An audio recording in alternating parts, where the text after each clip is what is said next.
Señor Presidente de la República, doctor Luis Lacalle Pou. Señora Vicepresidenta de la República, escribana Beatriz Argimón. Señores ministros y sus secretarios de Estado. Señores legisladores. Señor Intendente de Canelones. Señores embajadores diplomáticos acreditados en nuestro país. Señor Jefe de Estado Mayor de la Defensa, señores comandantes del Ejército Nacional, Armada Nacional y Fuerza Aérea Uruguaya, señores oficiales generales, oficiales superiores, jefes, oficiales, personal subalterno de las Fuerzas Armadas y de la Policía Nacional, señor director de la Policía Nacional, señor jefe de Policía de Canelones, autoridades nacionales y departamentales, alcaldes, concejales, ediles, docentes, personal auxiliar y alumnos presentes en este acto. Señoras y señores, especialmente nuestro saludo y felicitaciones en este día tan especial a todos los abuelos, a los abuelos biológicos y a los abuelos del corazón. Feliz día en nuestro día. Cada 19 de junio, el pueblo unido recomienza un nuevo éxodo hacia el sauce. Un pueblo que, despojado de toda diferencia conceptual, entiende que la llama que lo une sobre cualquier diferencia ardió, arde y arderá bajo la eterna mirada del caudillo, de ese hombre hoy hecho bronce, y de ese bronce que se vuelve verbo y alma cada vez que nos convoca el general José Gervasio Artigas, o simplemente Artigas, como luce al pie de su estatua.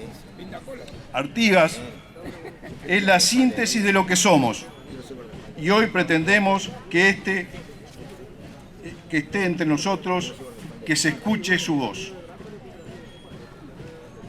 Contarle a los niños y jóvenes que son nuestro futuro y que participan de esta conmemoración el significado de homenajear al prócer, al caudillo, al padre de la patria, quien con su perseverancia, liderazgo y fortaleza de carácter lideró el primer proceso de transformación que conduciría al pueblo oriental hacia su independencia. Fue en estos parajes donde Artigas creció y aprendió las tareas rurales, a la vez que recibiendo la enseñanza impartida por los padres franciscanos. Ambas actividades irían forjando el temple y la personalidad que harían el diferencial, que más adelante lo llevaría a ser reconocido como caudillo, militar y político, en una cosmovisión adelantada para la región y para la época. Siendo muy joven, en 1797, José Artigas ingresó al cuerpo de Blandengues, siguiendo la tradición familiar militar iniciada por su abuelo paterno, quien fuera fundador de Montevideo y el gran capitán de caballeros corazas de esta ciudad. Rápidamente José Artigas logra hacerse reconocer por sus espíritus militares. Fueron esos años recorriendo los campos de la banda oriental, conociendo su gente y su idiosincrasia, su vinculación con gauchos e indios, que dispersos por las llanuras influyeron indudablemente en el carácter de libertad y perseverancia, que desembocó en el afán de que esos criollos pudieran elegir con independencia su manera de organizarse políticamente. Comenzó a ganarse el respeto de los pueblos indígenas por su valor, honor y honestidad de proceder en los diferentes encuentros, al igual que cuando enfrentaba a los malones. Al producirse en Buenos Aires la revolución del 25 de mayo de 1810, con el establecimiento de la Junta Provisoria Gubernativa de Río de la Plata, Artigas se sumará en febrero de 1811 y se incorporará, recomendado por el inigualable liderazgo en la campaña oriental, por el ilustre doctor Mariano Moreno, secretario de la Junta de Mayo. En la primer victoria de las armas orientales en Las Piedras, se manifiesta su grandeza al expresar clemencia para los vencidos. En un gesto de igual magnitud, ni siquiera recibió la espada del vencido en sus manos. En su corazón no había lugar para el odio o el rencor, pero sí para el perdón. Este comportamiento lo mantendrá a lo largo de toda su trayectoria militar, que las diferencias de proceder de los políticos de la Junta de Porteña, los cuales postulaban el terror y el fusilamiento de los vencidos. Su epopeya es vastamente conocida, desde el Sauce al Paraguay.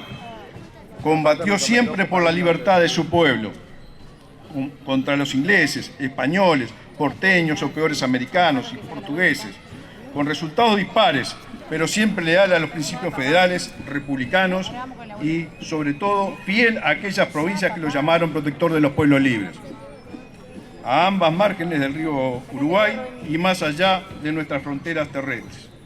Su expresión democrática, mi autoridad emana de vosotros y ella cesa ante vuestra presencia soberana, alteró e inquietó a los simpatizantes de las monarquías y a los déspotas de la época. Para el estadista y prócer oriental, a causa de los pueblos, era una imperiosa necesidad de trabajar para profundizar los conceptos de justicia social y en especial a la educación. Sus cualidades de educador quedaron reflejadas en su conocida frase: sean los orientales tan ilustrados como valientes, creando en Purificación la primera escuela pública que la distinguió con el nombre de Escuela de la Patria. Artigas, durante su proceso emancipador, tuvo gran compenetración con el sentir popular y americano, gran preocupación por los más vulnerables, a los que buscó educar y civilizar. Siempre que se lo permitan, fomentaba la educación en toda la provincia oriental durante el gobierno que ejerció en ella. Se crearon escuelas y bibliotecas. Pensaba que superar el analfabetismo era indispensable para ejercer los derechos ciudadanos. También invocamos a Artigas, estadista y político, el que fuera el centro de gravedad del proceso constitucional rioplatense. Su perfil político, social y económico lo vemos reflejados en sus ideas y pensamiento, que nos lleva a recordar el discurso inaugural del Congreso de abril de 1813, el Reglamento de Tierras de 1815 y el Reglamento Provisorio de Derechos Aduaneros destinado a la Liga Federal, que reflejan la coherencia entre sus ideas, protección de los más necesitados, así como la economía de las provincias bajo su mando, y en las medidas concretas que él adoptó. Sin dudas, tuvo que soportar y evitar la presión de las grandes potencias de la época, porque Artigas soñaba con una patria más justa. Las instituciones del año 13 son los primeros instrumentos que proclaman en el Río de la Plata el sistema republicano federal, desarrollando de manera clara y sistemática una verdadera técnica autonomista conforme a los cánones depurados y perfectos. Artigas es el primero en estructurar la fórmula tripartita de la división de poderes, legislativo, ejecutivo y judicial, al modo clásico de Montesquieu, como lo citan los artículos 5 y 6 de las instrucciones de diputados orientales. Así como aquel se dividirán en poder legislativo, ejecutivo y judicial. Estos tres resortes jamás podrán estar unidos entre sí y serán independientes a sus facultades. En el aspecto económico-financiero, Artigas se anticipa a todos al proclamar una fórmula inequívoca de amplio proteccionismo industrial. Que todos los dichos impuestos y cisas que se impongan a las introducciones extranjeras serán iguales para todas las provincias unidas, debiendo ser recargadas todas aquellas que perjudiquen nuestros artes o fábricas, a fin de dar fomento a la industria de nuestro territorio. En el orden político territorial, ensaya Artigas una interesante conciliación de la democracia directa con la representativa. Los únicos órganos de origen español que mantiene son los cabildos, estableciendo su funcionamiento obligatorio en todos los pueblos orientales y la designación anual de sus miembros en la plaza pública. El Reglamento de Tierras de 1815 es preciso para comprender la política social llevada a cabo sobre los campos, donde expresa que los más infelices sean los más privilegiados. El ideario artiguista no ha perdido vigencia en la actualidad, como por ejemplo la defensa de la autodeterminación de los pueblos, la defensa de la soberanía, la salvaguardia de las riquezas nacionales, un Estado republicano, reivindicación de los derechos esenciales, como educar, trabajar y vivir con dignidad, tratando siempre que los más frágiles sean los más beneficiados. Hoy, a 259 años de su nacimiento, en esta plaza de la ciudad de Sauce, nosotros, orientales, debemos continuar el camino trazado por el general Artigas. En este día, también tan especial, recordamos la firmeza de sus planteos, los principios y sus valores fundamentales, porque el general, desde su pedestal, nos recuerda su camino. Es por eso, desde el gobierno de la coalición republicana, se continúa trabajando en la consolidación de la mejoría del mercado laboral, que se demuestra, por ejemplo, la disminución de empleo, disminución de las personas en seguro de paro y el récord de empleos en el sector de la construcción. Continuar logrando la concreción de diferentes políticas sociales, de apoyo a los sectores más vulnerables y un plan inédito de alcance nacional que cuenta con un presupuesto de 480 millones de dólares con el objetivo de establecer una política de Estado para erradicar los asentamientos que van a mejorar las condiciones de vida de muchos miles de uruguayos. Además, se destaca la inversión histórica en infraestructura vial, el aumento de las exportaciones y la producción industrial. En la sección internacional, las iniciativas que el gobierno emprendió para mejorar el acceso a los mercados internacionales, el crecimiento de la economía que permitirá mantener y mejorar las políticas para los más débiles y al mismo tiempo cumplir con los compromisos de rebaja de impuestos a determinados sectores. La transformación educativa como plan integral para mejorar el futuro de nuestro país, que prioriza las necesidades de los alumnos desde los primeros años de la enseñanza formal hasta la educación secundaria y que establece soluciones concretas para superar la inequidad en la educación con una solución integral.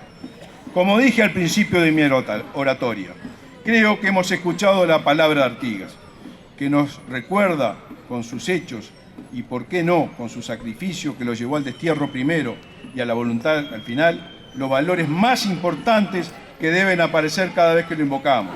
La República, con la división permanente de poderes, la importancia de la educación, de la autodeterminación de los pueblos, de mirar permanente hacia el campo, de poblar nuestra tierra, de fomentar y proteger nuestra industria y de la independencia de poderes extranjeros. Por eso y mucho más, mi general, usted nos marcó el camino a seguir y mantenemos el anhelo que su influencia incida en gran medida en los jóvenes y los no tan jóvenes, que sean poseedores de una visión de carácter en común hacia el futuro, al conocer los hechos que escribieron nuestra historia y que el ideario artiguista se perpetúe en el tiempo como símbolo de libertad que mantiene su vigencia en nuestro país. Porque el general siempre nos recuerda que nada podemos esperar sino de nosotros mismos. Procuremos brindar la igualdad de oportunidades y de modo que los logros lleguen al conjunto de la sociedad, donde las virtudes y talentos sean los que se destaquen. Para finalizar, me gustaría recordar un 19 de junio, pero de 1966, cuando yo era alumno de la Escuela Panamá, concurría al segundo año de escuela, y mi maestra Violeta me dio la distinción de recitar unas frases que desconozco la autoría, pero sí las recordé por toda mi vida. Las mismas decían así: Señor, yo soy chiquito, pero tiembla mi voz de alegría, cuando en el bronce contemplo tu figura, José Artigas. Padre de los orientales, Padre de la libertad, si un día me necesitas, presente mi general. ¡Viva el general Artigas! ¡Viva la patria!